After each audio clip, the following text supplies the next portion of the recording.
Hello everyone, good morning. कैसे हो आप सब लोग? आई होप सभी से अच्छे से होंगे, अच्छे से पढ़ाई कर रहे होंगे। तो आज हम उपस्थित हैं आप लोगों के लिए छायावाद युग को लेकर। इससे पहले मैंने आधुनिक काल, भारतेंदु युग, द्विवेदी युग को कंप्लीट किया है। यदि आपने नहीं देखा है तो आप प्लेलिस्ट में जाकर देखिएगा। कोचिंग के नोट, फ्री के नोट्स हैं आधुनिक काल के, जिसमें सीरियल वाइज आपके कराए जा रहे हैं। तो आज हम छायावाद युग पार्ट 1 देखेंगे। नहीं देखा तो जरूर देखिएगा। और यूपी टीजीटी की पीजीटी का प्रैक्टिस सेट डेली जारी है आपके लिए दिन में, ठीक है। 1 बजे, अगर यदि 1 बजे आपको नोटिफिकेशन नहीं मिलता तो क्लास 4 बजे होती है आपकी, ठीक है। तो सभी लाइक शेयर कर दीजिए। जो भी हमारे साथी पहली बार है चैनल पर, तो चैनल को जरूर सब्सक्राइब कर लीजिए और अपने हर स्टडी ग्रुप तक शेयर कीजिए फ्रेंड। चलिए आज हम देखेंगे छायावाद। तो छायावाद का समय कब से कब तक माना जाता है आप लोग जानते हैं, और ये शुक्ल जी भी मानते हैं कि छायावाद युग का समय 1918 से लेकर 1926 ईस्वी तक माना जाता है। छायावाद की शुरुआत प्रसाद के झरना से माना जाता है। तो ये भी याद रखेंगे, झरना इनकी कृति है और झरना से ही छायावाद की शुरुआत को माना जाता है। समय 1918 ईस्वी। छायावाद का अंत कब से माना जाता है तो आप याद रखेंगे, छायावाद का अंत पंत की रचना युगांत से माना जाता है। और युगांत का समय क्या है? 1936 ईस्वी। तो जाहिर हो जाता है शुरुआत कब से है छायावाद की, तो 1918 ईस्वी। ये प्रसाद की रचना है और ये पंत की रचना है। और अंत कहाँ से माना जाता है? अंत पंत याद रखेंगे, पंत की रचना युगांत 1936 ईस्वी। चलिए आगे बढ़ते हैं। अब नगेंद्र के अनुसार बात करते हैं। तो डॉक्टर नगेंद्र के अनुसार, एक सेकेंड, अगर आपको कम दिखाई दे रहा हो तो मैं थोड़ा ब्राइटनेस बढ़ाती हूँ, ठीक है। चलिए देखिए आप, तो डॉक्टर नगेंद्र के अनुसार देखेंगे साथियों, छायावाद का आरंभ कब से कब तक, तो 1918 झरना से, और पंत की रचना युगवाणी से माना जाता है, ठीक है। पंत की रचना युगवाणी से माना जाता है। अब देखिए कंफ्यूजन यहाँ पे है कि रामचंद्र शुक्ल कहाँ से मानते हैं, तो 1918 से लेकर 1936 मानते हैं। तो 36 जो युगांत रचना है पंत की, वहाँ से छायावाद युग का अंत हो जाता है। जबकि डॉक्टर नगेंद्र जो है युगांत को ना मानकर किसको माना है? युगवाणी से छायावाद का अंत माना है। तो याद रखेंगे युगवाणी का समय क्या है? 1938 ईस्वी। अब आइए देखेंगे छायावाद को जानने के स्रोत क्या क्या हैं। छायावाद को जानने के स्रोत क्या क्या हैं? तो छायावाद को जानने के लिए बहुत ढेर सारे स्रोत हैं, परंतु यहाँ पे कुछ प्रमुख स्रोत लेकर हम उपस्थित हैं आपके लिए। जो हमारे कोचिंग के सर ने कराया था उसे ही लेकर हम उपस्थित हैं। तो छायावाद को जानने के स्रोत हैं, जैसे नामवर सिंह की रचना है छायावाद। इसको आप पढ़ेंगे, आपको छायावाद को जानने का मतलब छायावाद की पूरी जानकारी मिलेगी। शंभुनाथ सिंह की रचना है छायावादी युग। और प्रोफेसर छेम की रचना है छायावाद गौरव सिंह। और पंत का छायावाद, ठीक है, पुनर्मूल्यांक, ये भी रचना है जिसको पढ़कर आप छायावाद युग का पता लगा सकते हैं, जानकारी डिटेल में ले सकते हैं। और जयशंकर प्रसाद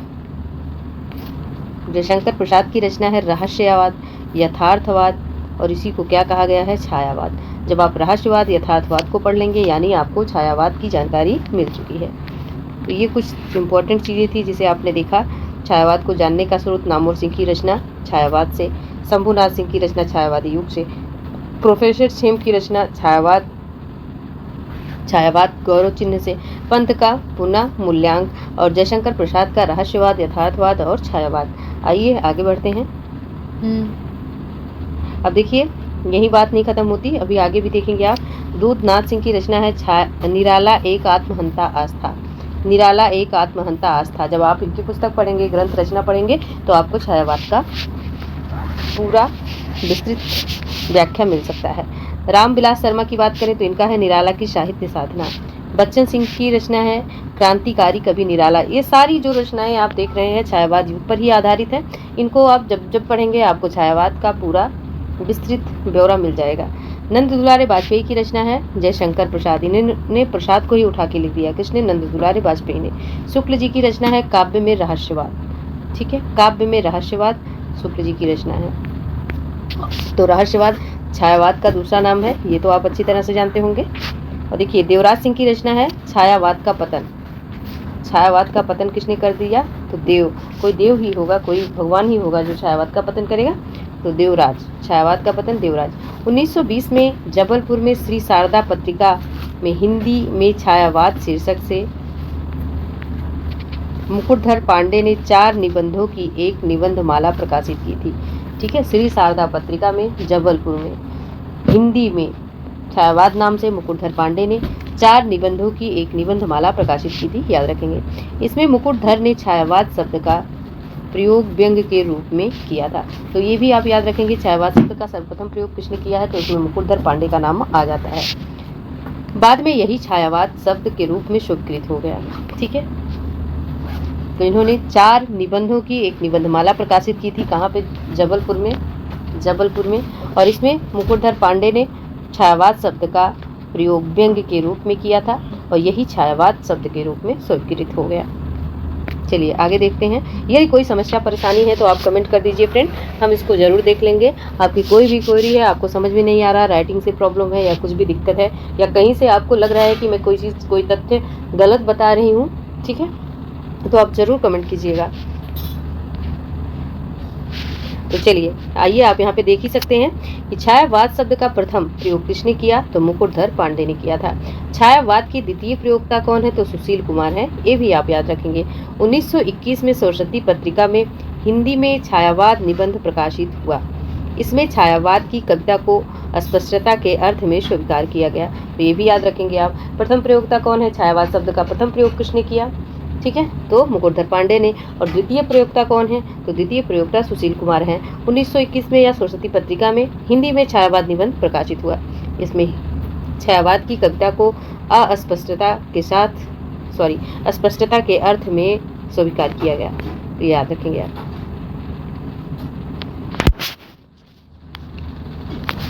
चलिए आगे देखते हैं।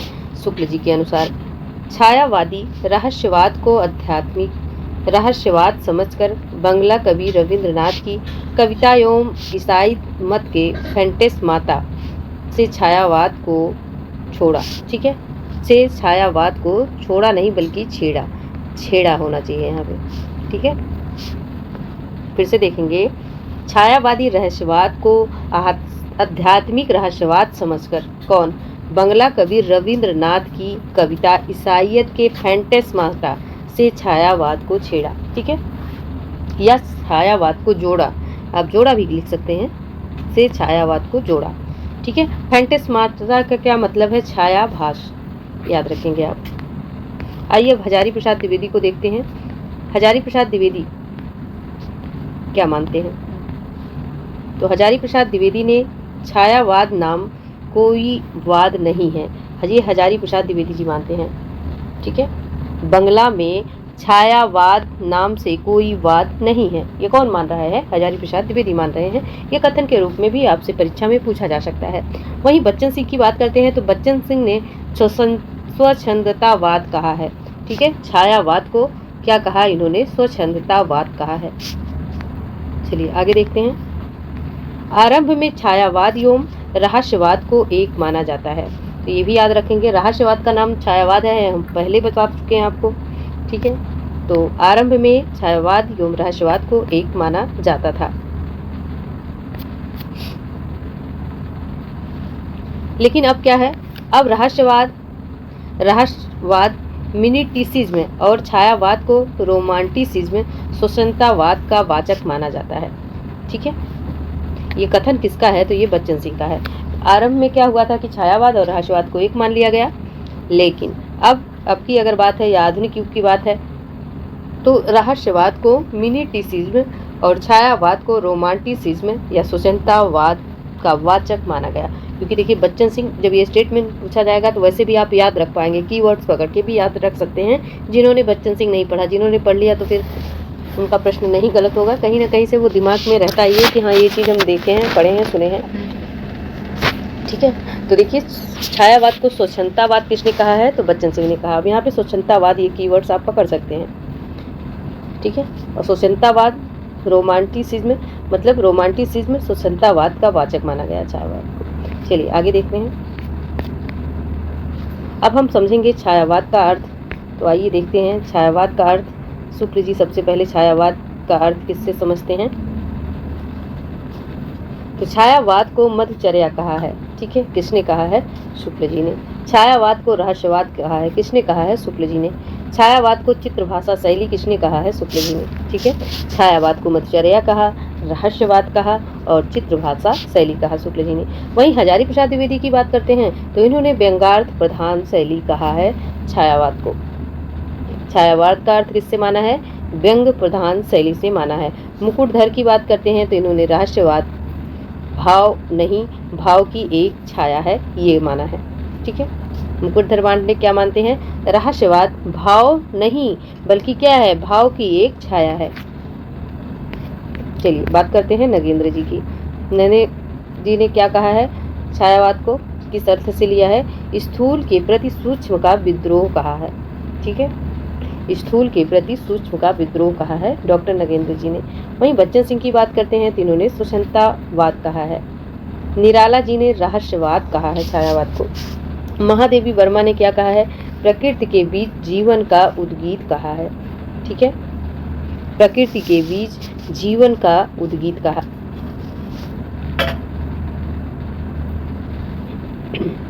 महादेवी वर्मा ने क्या कहा? महादेवी वर्मा का देख चुके आप। महावीर प्रसाद द्विवेदी ने क्या कहा, ठीक है, याद रखेंगे, ये शॉर्ट में लिखा है महावीर प्रसाद द्विवेदी। महावीर प्रसाद द्विवेदी ने छायावाद को अन्योक्ति पद्धति कहा है। रामस्वरूप चतुर्वेदी ने सक्रिय काव्य कहा है छायावाद को। वहीं गंगा प्रसाद विमल की बात करते हैं तो इन्होंने वस्तुवाद रहस्यवाद की कड़ी बताया है छायावाद को, ठीक है। छायावाद को वस्तुवाद रहस्यवाद की कड़ी किसने बता दिया? तो गंगा प्रसाद विमल ने बताया है। चलिए आगे बात करते हैं हम। देखिए एक स्टेटमेंट मिलता है यहाँ पे, थोड़ा सा कट सा भी गया है, ऊपर आप देखेंगे राम विलास शर्मा का कथन है एक न, कि छायावाद स्थूल के प्रति सूक्ष्म का विद्रोह नहीं रहा, वरन जहाँ पे आ जाए वरन से आप राम विलास शर्मा पर चले जाएंगे। ये इनका स्टेटमेंट है, ये हमने लिखा भी नहीं है और यहाँ पे कट भी गया है, तो एक आप याद ही होगा आपको, ठीक है। तो देखिए आगे देखिए, अब आइए देखते हैं छायावाद शब्द की परिभाषा क्या है शुक्ल जी के शब्दों में। छायावाद का प्रयोग दो अर्थों में समझना चाहिए। एक तो रहस्यवाद के संबंध में, जहां उसका संबंध काव्य वस्तु से होता है, और दूसरा प्रयोग काव्य शैली या पद्धति के विशेष व्यापक अर्थ में। ये महत्वपूर्ण स्टेटमेंट है, ठीक है। शुक्ल जी की पुस्तक में एकदम धरा मिलेगा आपको। छायावाद का अर्थ दो अर्थों में कौन समझते हैं? शुक्ल जी। एक तो रहस्यवाद के संबंध में, जहां उसका संबंध काव्य वस्तु से होता है, और दूसरा प्रयोग काव्य शैली या पद्धति विशेष व्यापक अर्थों में। चलिए आगे देखते हैं। ये क्लास लाइव होनी थी लेकिन कल रात हो चुकी थी, तो इसलिए इस क्लास को लाइव नहीं कर पाए, ठीक है, क्योंकि आप लोग जुड़ते भी नहीं हैं, आप लोग प्रैक्टिस सेट पे ज़्यादा जोर देते हैं, तो इसीलिए इसका वीडियो डालना पड़ा हमें। चलिए आगे देखते हैं। छायावाद का सामान्यता अर्थ प्रस्तुत के स्थान पर उसकी व्यंजना करने वाली छाया अप्रस्तुत का कथन है। ये भी स्टेटमेंट शुक्ल जी का ही है। अब देखिए प्रसाद के अनुसार, जब वेदना के आधार पर स्वानुभूति की अभिव्यक्ति होने लगे तब हिंदी में उसे छायावाद के नाम से अभिहित किया जाता है, ठीक है। जब वेदना के आधार पर स्वानुभूति की अभिव्यक्ति होने लगे तब हिंदी में उसे छायावाद के नाम से अभिहित किया गया। ये जयशंकर प्रसाद जी का कथन है, ठीक है।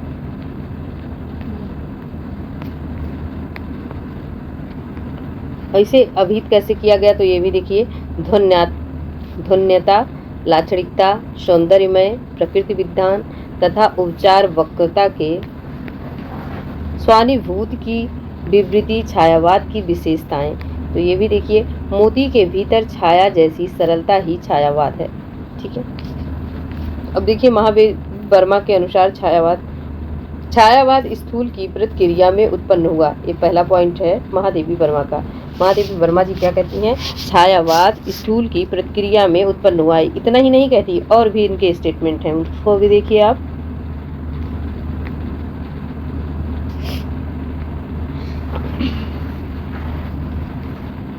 और क्या कहती है? दूसरा स्टेटमेंट है महादेवी वर्मा का, छायावाद तत्वता प्रकृति के बीच जीवन का उद्गीत है, उसका मूल दर्शन सर्ववात्मवाद है, ठीक है। अब देखिए नगेंद्र जी के अनुसार, छायावाद स्थूल के प्रति सूक्ष्म का विद्रोह वही एक प्रकार की भाव पद्धति है। तो ये तो आप जानते हैं कि स्थूल के प्रति सूक्ष्म का विद्रोह किसने कहा, तो नकेंद्र ने कहा। और इसी का विरोध रामविलास शर्मा जी क्या कहते हैं, देखिए जो स्टेटमेंट आपका छूट गया था, इसी के विरोध में क्या कहते हैं रामविलास शर्मा जी कि छायावाद स्थूल के प्रति सूक्ष्म का विद्रोह नहीं रहा। ठीक है, छायावाद स्थूल के प्रति सूक्ष्म का विद्रोह नहीं रहा, वरन हमने कहा था ना, वरन आ जाए तो आप विलास शर्मा पर लगा सकते हैं, वरन थोथी नैतिकता, रूढ़िवाद एवं साम्राज्यवादी बंधनों के प्रति विद्रोह रहा है, परंतु मध्य वर्ग के तत्वावधान में हुआ था। उसके रूप में मध्यवर्गीय असंगति, पराजय एवं पलायन की भी जुड़ी थी। ठीक है, अब आइए बात करते हैं राम कुमार वर्मा के अनुसार। राम कुमार वर्मा के अनुसार बात करते हैं, राम कुमार वर्मा जी क्या कहते हैं छायावाद के बारे में। जब आत्मा की छाया परमात्मा में और परमात्मा की छाया आत्मा में पड़ने लगती है, तब छायावाद की सृष्टि होती है। ये कौन मानते हैं? राम कुमार वर्मा के अनुसार जब आत्मा की छाया परमात्मा में और परमात्मा की छाया आत्मा में पड़ने लगती है, तब छायावाद की सृष्टि होती है। ये राम कुमार वर्मा का कथन है। आइए रामस्वरूप चतुर्वेदी का कथन देखते हैं। छायावाद मूलतः शक्ति काव्य है। बच्चन सिंह क्या कहते हैं? छायावाद निजी जीवन की अभिव्यक्ति है। वह निजी जीवन जो द्विवेदी युग में दबा हुआ था। ये कौन मानते हैं? बच्चन सिंह मानते हैं। इसको थोड़ा सही करना पड़ेगा, है ना, तो हम देखते हैं सही होता है तो ठीक है, सही हो गया है। देखिए शांति प्रिय द्विवेदी क्या कहते हैं? छायावाद दार्शनिक अनुभूति है। छायावाद दार्शनिक अनुभूति है। तो एक कॉल आ रही है, हम कॉल अटेंड करते हैं। चलिए फ्रेंड देखिए, ठीक है, गंगा प्रसाद विमल क्या मानते हैं? वस्तुवाद रहस्यवाद के बीच की कड़ी छायावाद को मानते हैं। अब आइए देखते हैं नंद दुलारे वाजपेयी को, कि नंद दुलारे वाजपेयी क्या मानते हैं छायावाद को। तो देखिए छायावाद बहुत बड़े में है, छोटे में नहीं है। द्विवेदी को आपने देख लिया था क्योंकि वो 3 ही वीडियो में ख़त्म कर दिए थे, है ना, तो ये चलेगा 5-6 वीडियो 7 वीडियो होगी इसकी। तो आप लोग लगातार जुड़िए। देखिए नंद दुलारे वाजपेयी क्या मानते हैं छायावाद को? मानव तथा प्रकृति के सूक्ष्म किंतु व्यक्ति सौंदर्य में आध्यात्मिक छाया का भान छायावाद की सर्वमान्य व्याख्या हो सकती है। ये कौन मानते हैं? तो नंद दुलारे वाजपेयी जी मानते हैं कि मानव तथा, देखते हैं गणपत चंद्र गुप्त के अनुसार स्वच्छंदतावाद एक विशेष प्रकार की मानसिक चेतना है। ठीक है, तो ये कौन कह रहे हैं? स्वच्छंदतावाद एक विशेष प्रकार की मानसिक चेतना, गणपत चंद्र गुप्त के अनुसार। नेक्स्ट देखते हैं छायावाद के विशेष तथ्य क्या क्या हैं।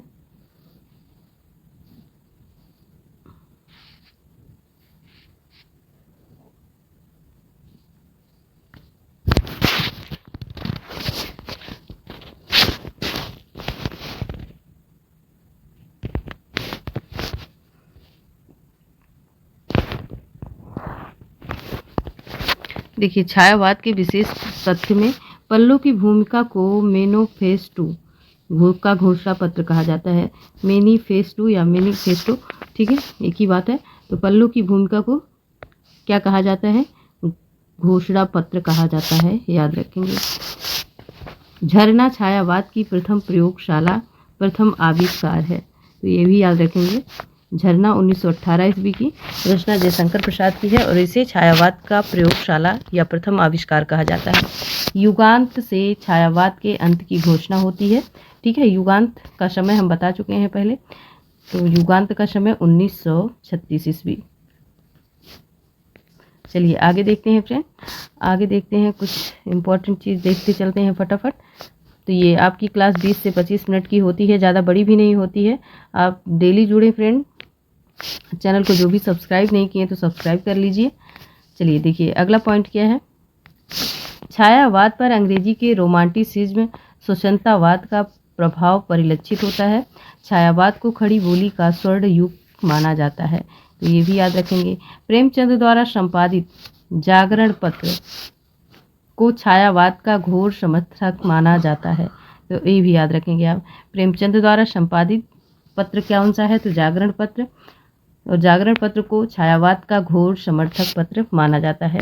छायावाद का घोर समर्थक पत्र कौन सा पत्र है? जागरण पत्र। किसका है? तो प्रेमचंद। चलिए आगे देखते हैं अगला पॉइंट क्या है।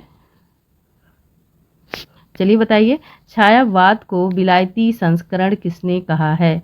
ठीक है, तो छायावाद को शुक्ल जी ने क्या कहा है? विलायती संस्करण कहा है। Very very most important. Muktibodh ने छायावाद को पलायनवाद कहा है। वहीं नामवर सिंह ने छायावाद को अनेक प्रवृत्तियों का कुंज कहा है।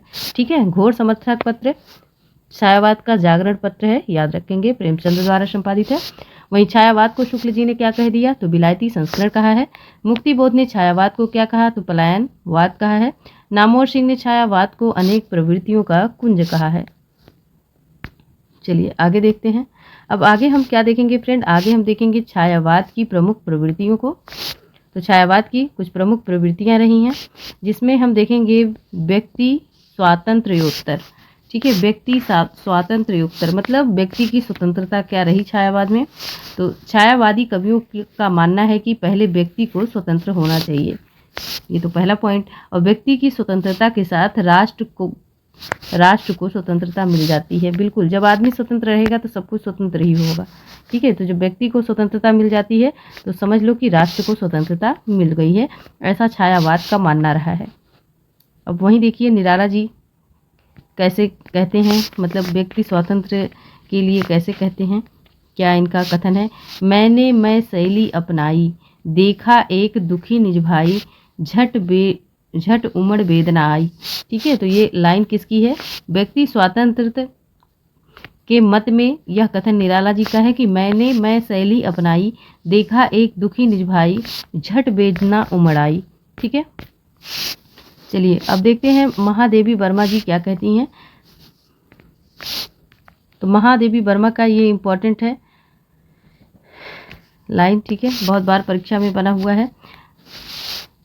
मैं नीर भरी दुख की बदली, विस्तृत नभ का कोई कोना, मेरा ना कभी अपना होना, परिचय इतना इतिहास यही, उमड़ी कल थी मिट आज चली। ठीक है, तो ये इम्पोर्टेंट लाइन है महादेवी वर्मा जी की। मैं नीर भरी दुख की बदली, विस्तृत नभ का कोई कोना, मेरा ना कभी अपना होना, परिचय इतना इतिहास यही, उमड़ी कल थी मिट आज चली। बहुत सुंदर सी लाइन है महादेवी वर्मा की व्यक्ति स्वातंत्र के मत में। अब आइए पंत जी को देख लेते हैं फ्रेंड, पंत जी का क्या मत रहा है व्यक्ति स्वतंत्रता के मत में। ठीक है, बहुत ही सुंदर लाइन इनकी भी है।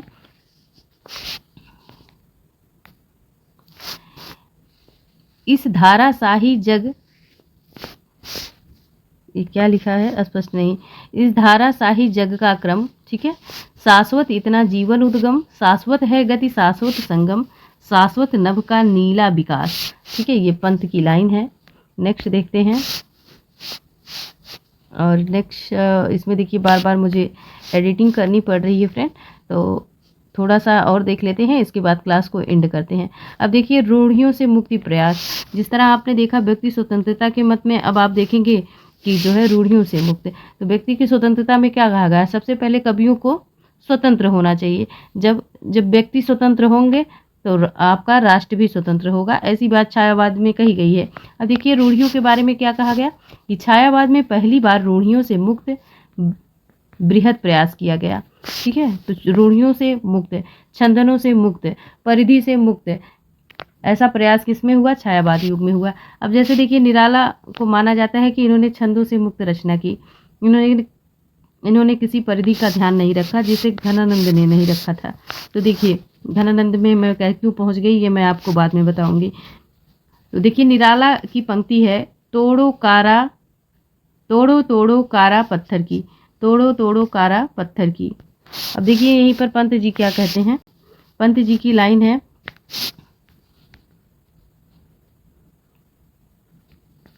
देखिए पंत जी की एक लाइन है, मोस्ट इम्पोर्टेंट लाइन है।